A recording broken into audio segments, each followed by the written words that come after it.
Greetings, everyone. DFG here, Gideonsflight. Uh, Two guests with me today, men of Gideonsflight. We have Brother Jonathan Spike speaks here, one of our vice presidents, and another vice president with us today is Brother Dennis Menendez.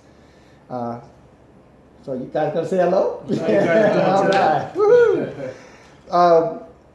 What we wanted to do is have a conversation between the three of us, but we wanted to share this conversation with you as well. And what our subject today pertains to is the incarceration rate of men of color, in this particular case, black and Hispanic males. I'm sure you know the statistics out there today. When you look at black and Hispanic males, they represent, or we represent, 25% of the national population as a whole group. That's male, female. But when you look at the incarceration aspect of that 5%, as you know, the United States is 5% of the world's population. 25% of the world prisoners are here in the United States. But inside of that 25% that are here in the United States, 60%, if you guys can believe that, 60% are either those who consider themselves African American or Hispanic Americans, which is a huge problem. Right now, statistically speaking, 1 out of 6 black Hispanic males will spend some time in jail, or has already spent some time in jail, and at the rate that it's currently going, if something does not change, 1 out of 3, moving forward. So if you had a son or daughter and you fit that particular demographic, it's 1 out of 3 chance that your child, son, girl, male or female, will end up in jail during their lifespan. And what we want to talk about today is, why is that happening, brothers? And then more importantly, what are some of the things that we should be thinking about? It's 2 young men. Both of these men are men from the inner cities. Both of these men are men who did not have fathers in their homes. Jonathan's father passed away when he was very young, and Dennis never had an opportunity to meet his father. And so, yet they both grew up in Boston, the greater Boston, Providence, Rhode Island, lesser degree New York. So it's not like they're not coming out of, areas where, the population density is not. So with that being said, I want to, start with Brother Dennis. And Dennis, first of all, what are your thoughts about this, these statistics, and are these statistics alarming to you? I think they're very alarming. It's kind of scary to say 1 in 6. Just count how many people in your family. They're telling me that 1 out of 6 of everyone in my family, one of them is going to be in jail. It's very alarming to me. Yes. Okay. Do you know anybody in your family that has been incarcerated? There absolutely has been a few that have been incarcerated. I have a nephew incarcerated right now. Yes. It's nothing to be proud of. But it's tough. It's sometimes some of it is product of the environment. Some of it is just poor accountability for yourself, and poor leadership in the household or whatnot. But it's it's very alarming and scary. And matter of fact, I met your nephew. He came to visit at one of our Gideonsflight's meeting last year, correct? Yes, he did. And it was interesting because he was trying to get himself on the right track. I'm talking about the same young man. He was trying to finish up high school, correct? Yes, sir. And really was a very engaging, very beautiful personality, very smart young man. Yeah. And and of course we talked about this, Brother Jonathan, Brother Dennis.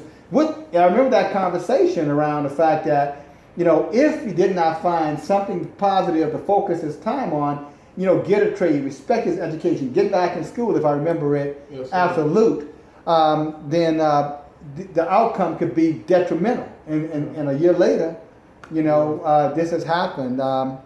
And I only share that he came. We tried to encourage him to continue to come, and we have members of Gideonsflight or visitors who come to Gideonsflight on a consistent basis.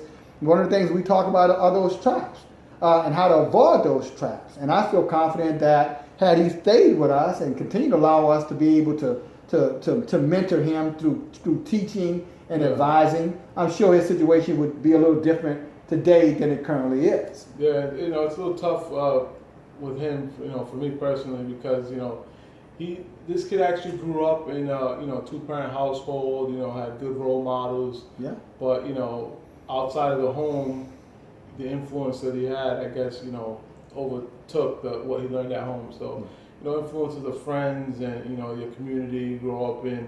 You know, sometimes you try to do the right thing and, you know, teach your kids, and, you know, in that case, my nephew, and I know his parents are very involved in his education and whatnot, but, you know, sometimes they choose the wrong path. That's right, and that's why it's important, you know, again, how do you get them to hear, you know, as men? Because again, as I say, you can kill the lions, but what do you do with the cubs?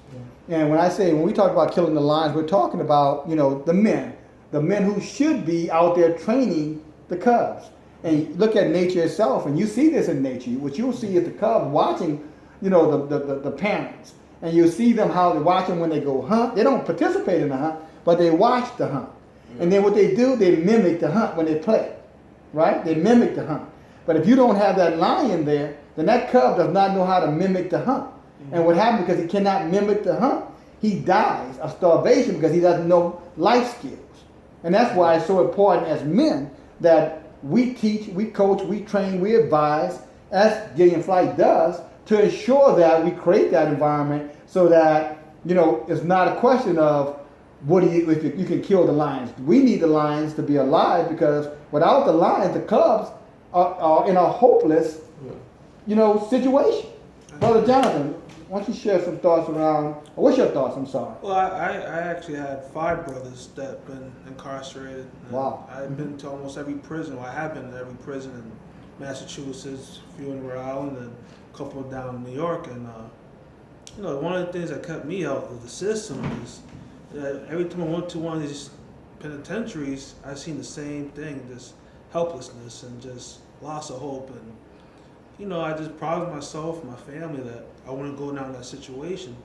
And, you know, the prison system is very interesting to me, because you got a whole bunch of guys that could be doing something, but yet they're stuck in a box doing nothing all day. And, you know, there's some statistics in Rikers Island, for instance. It takes $60,000 a year to take care of one inmate. Wow.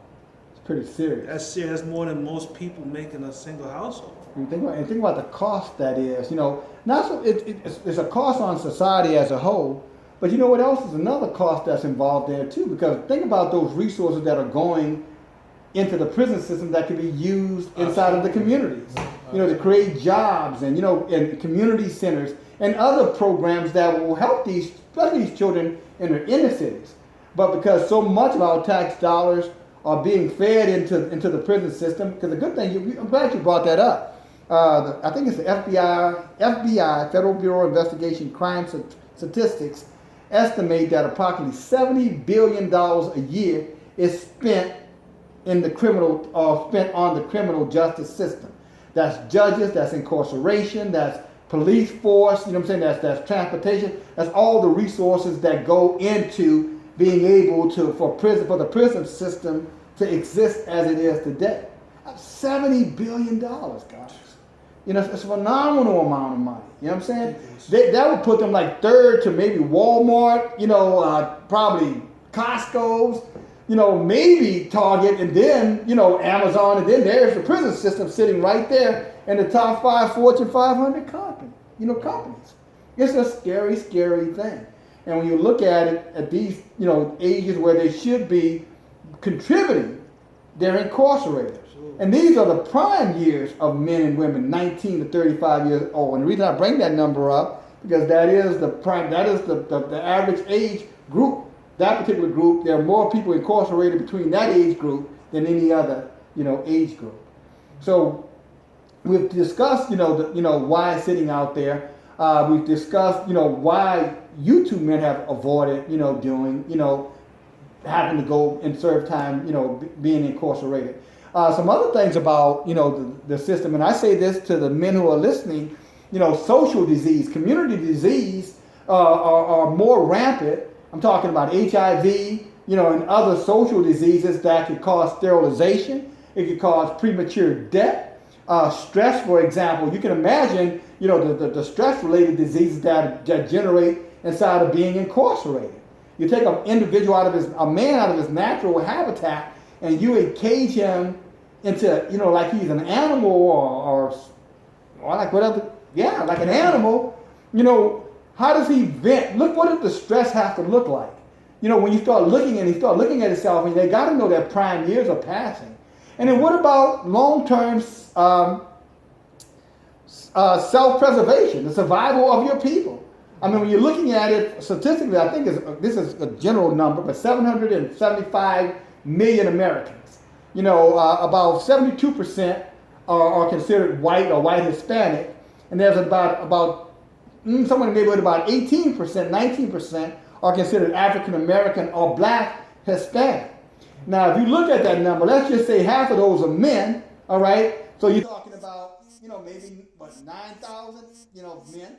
But if you take the elderly and the young, now you reduce that pool probably to somewhere in the neighborhood about 7 million. I hope I thought it might have said 1,000, but I meant million. And then if a million of that 7,000 is, of a million of that 7 million is incarcerated, goodness gracious. It's even worse. You're talking about almost genocide numbers, if you think about it from that perspective, because they're not, developing families, they're not taking care of their children if they have children, and equally important, they're not having children. Yep. You know what I'm saying? So think about the tax dollars and everything else that will be generated from that particular, ethnic group over a long period of time. When they got old enough to go into the workforce, how could they contribute to the long-term betterment of the country?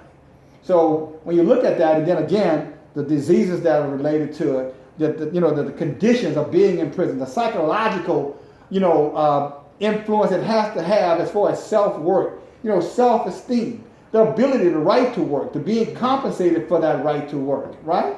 Yeah, and the social skills. Not only the people actually in prison, but also the families. There's a lot of households being raised with no fathers. There's a bunch of kids growing up, with only women in the house, and Yeah. You definitely, I agree, I strongly believe that you need a man to raise a man, so, That's right. there's a lot of these kids growing up without fathers, and, it's a cycle. They end up in prison, and, it's an ongoing thing, man. No question about it. And the wives, what I'm saying? The girlfriends, the moms, what I'm saying? Think about the effect it has on them to have a child, in a situation or institutionalized, and they can't really do anything for that child outside of a little limited financial support. Mm-hmm. And again, coming from a family that have had family members incarcerated, as well. And then the drug addiction that we don't talk about, the alcoholism that goes on, because the prison system is a city within a city. Yeah. You follow me? And it's a vibrant city within a city. And you've got as many addicts that are coming out of jail as you got going into jail. Absolutely. And then again, social diseases. And we know that homosexual sexual relationships, disproportionately as it relates to AIDS and HIV, are major contributors. And if they're having sexual relationships inside of the prison, then more likely than not, it's same sex. Yeah. You know what I'm saying? And again, we're not. This is not about that, but it's about the fallout, from that type of environment. And and for the few that may come out rehabilitated, think about how many that we're losing into the system. And so, in closing, our message to you today is, I want young men, inner city young men. Neither of these men are 30 years old. They're still young, vibrant men at the crest of their careers. And they've figured out how to avoid it. Professional men, leaders in their own rights, businessmen in their own right, developers of other men in their own right. And if they can do it, so can you. So that's our message for this afternoon. We love you. Check us out on our website, Men of Gideonsflight. Also know that we meet monthly, and the website will have those dates and our meeting and times. And for the brothers, we like to say, welcome, and we need you. Whether you can contribute as a student or a coach or a teacher, or just your presence. And then last but not least, from a contribution standpoint, we want to tell you that everything has a cost to it. And we absorb all of our costs at Gideonsflight. We feed individuals, we help each individuals out in financial situations where we can. But any contributions, any donations that you can pass on to Gideonsflight, there's a PayPal on our link on our website, and we would truly appreciate it. $1 is $1 more than we already had. Okay? So thank you very much. Appreciate your time. DFG, Brother Dennis, Brother Jonathan, Gideonsflight.